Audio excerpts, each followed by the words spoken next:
The Sacred Seeds program was based on the garden at Finca Nueva in Costa Rica. The sanctuary here includes about 300 medicinal plants used by Ticos and people of tropical countries.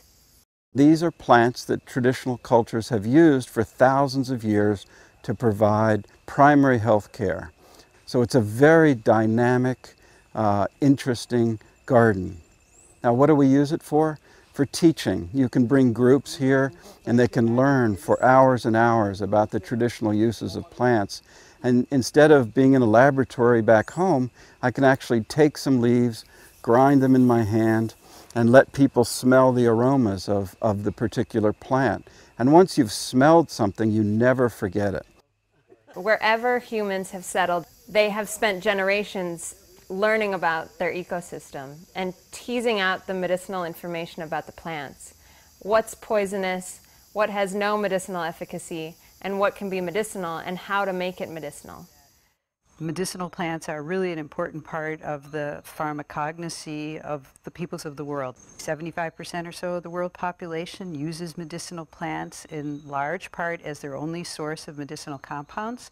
But also these medicinal plants are very important to developed societies. So about 25% of the hardcore drugs, the pharmaceuticals that we get by prescription today, are compounds that are coming from plants. Y esa es precisamente una de las cosas que buscamos en Luna Nueva. Cómo el jardín sea un aporte, primero metodológico y segundo contribuya con las semillas sagradas que realmente son uno de los elementos básicos en la cultura, no solamente la cultura criolla, sino la cultura tradicional. It's important that we have access to these plants. You know, we have maybe 350,000 species of plants in the world, and only about 10% of them have been investigated for the kinds of special compounds that they make that we call natural products. Every ecosystem holds a botanical pharmacy that is of vital importance to the people who live there. The ethnobotanists first are going in, talking to shamans, finding out what these plants are, what they're used for, and then plants would be introduced into screening programs for diseases that are of concern to developing nations. So one needs these plants to be out there, one needs them preserved, absolutely. We want to be able to investigate more than the 10% that we've done up until now in order to reach into this incredible reservoir of structural diversity and of medicinal possibilities that are out in the plant kingdom. So when we wanted a model for creating a sacred seed sanctuary, we went to Tom Newmark and Stephen Farrell of Finca Nueva. Given this example, we thought that it might be wonderful to use that to spread on the whole globe, to establish sacred seed gardens where communities, companies, families can grow the plants that are important for them in an organized setting where they can learn how to maintain these plants if, for example, they get extinct through overharvesting or affected by climate change.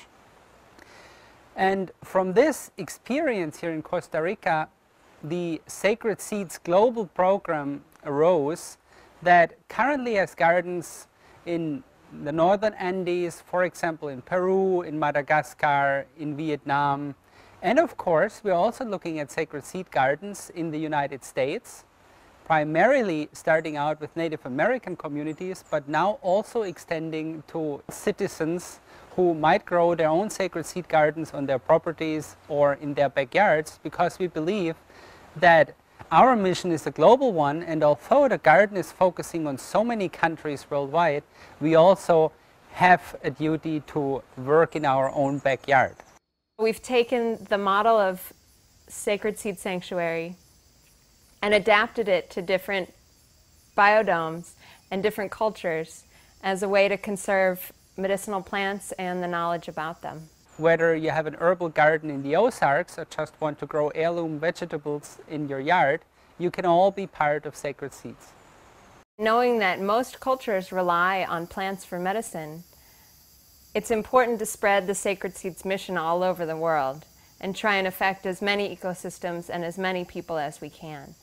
And our efforts in Sacred Seeds will be to be in every ecosystem and have information and a connection to every culture in the world.